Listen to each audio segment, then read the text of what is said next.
As long as people have lived, we've wondered how we got here. Has the universe always existed, or did it have a beginning? Are we the work of the gods, or is there a natural explanation? Over the past 100 years, scientists have built up a remarkable picture of how the universe began.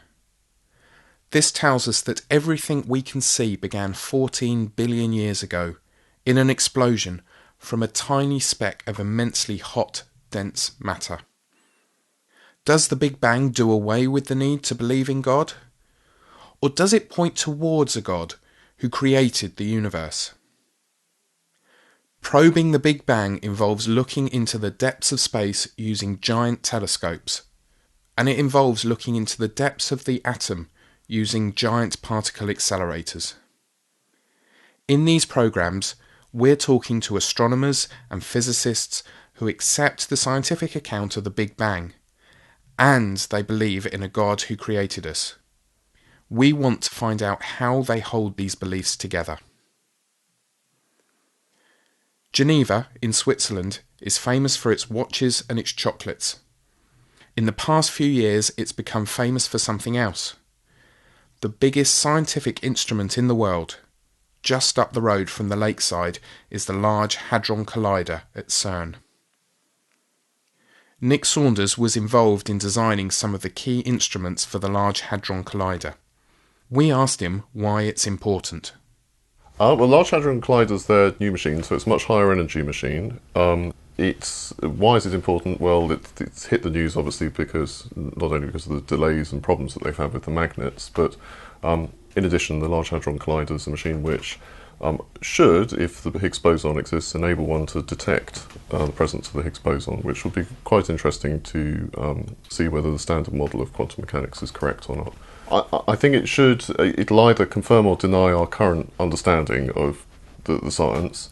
It may well lead to some surprises, and when it starts to ramp up to significant energy levels, which they should be doing in the next couple of years, then we'll start to see whether these models that we have are correct or not. So it's a very exciting time for theoretical physics at the moment. Here at the world-famous Harvard University, Gerald Gabriels is the Leverett Professor of Physics. His work on the Large Hadron Collider focuses especially on antimatter. We asked him why this is important. Surely there isn't any antimatter except in science fiction? Of course there is antimatter.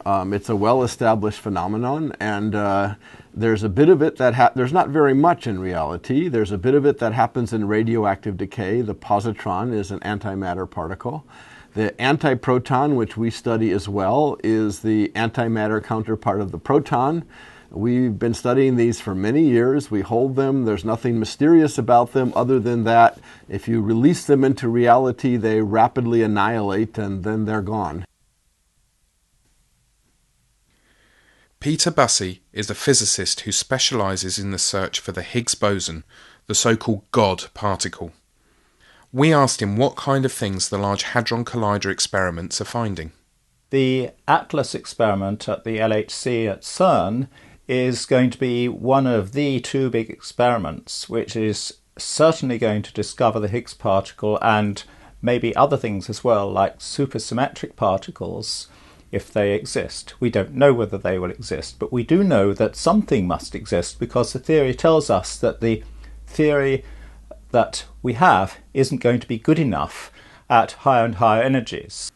And what about the Higgs boson? If it's discovered, will it disprove God? Doesn't tell you anything about God except that God is a mathematician, which is something we may like to talk about.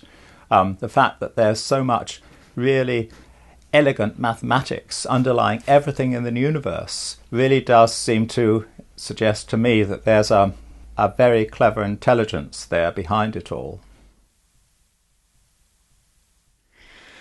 The search for the Big Bang involves astronomers as well as physicists. Owen Gingerich is Professor Emeritus of Astronomy and History of Science at Harvard University. He's been an astronomer for more than 60 years. We asked him what's the most interesting thing that he's done. I'm a battle-scarred veteran of the Pluto affair as chairman of the nomenclature committee, and we got sort of outvoted, but there we are. On whether Pluto should be considered a planet. We considered it a planet of a different class, but there were a lot of astronomers who were keen to throw it out altogether, and so we've come to a rather untenable situation where Pluto is a dwarf planet but not a planet. However, I think usage will overcome this defect. Today, telescopes in space are making it possible to find out more than ever before. Jennifer Wiseman is an astronomer, author, and speaker. Currently, she's the senior project scientist on the Hubble Space Telescope. We asked her what's happening with the Hubble telescope. So telescopes right now are better, of course, than ever in human history. One of those amazing telescopes is the Hubble Space Telescope, which has been in orbit now for over 20 years. And it is still doing a marvelous job of observing the heavens. In fact, last year, astronauts visited the telescope and put on new instruments and repaired some that were malfunctioning. So the telescope is bringing back both amazing images, but also what we call spectroscopy, which is a detailed study of the light from galaxies, stars, planets, to tell us what they're made of, the chemical constituents, and also looking at the material between galaxies, which helps us understand how galaxies in the large-scale arrangement of galaxies in the universe got to be that way and how they're still kind of connected with this tenuous material. As we go on in these programs, we'll explore what the Big Bang means and how these scientists see the relationship between their faith in God and their scientific discoveries, especially when it comes to how the universe began. Next time, we'll explore why scientists believe in the Big Bang. What evidence is there for it?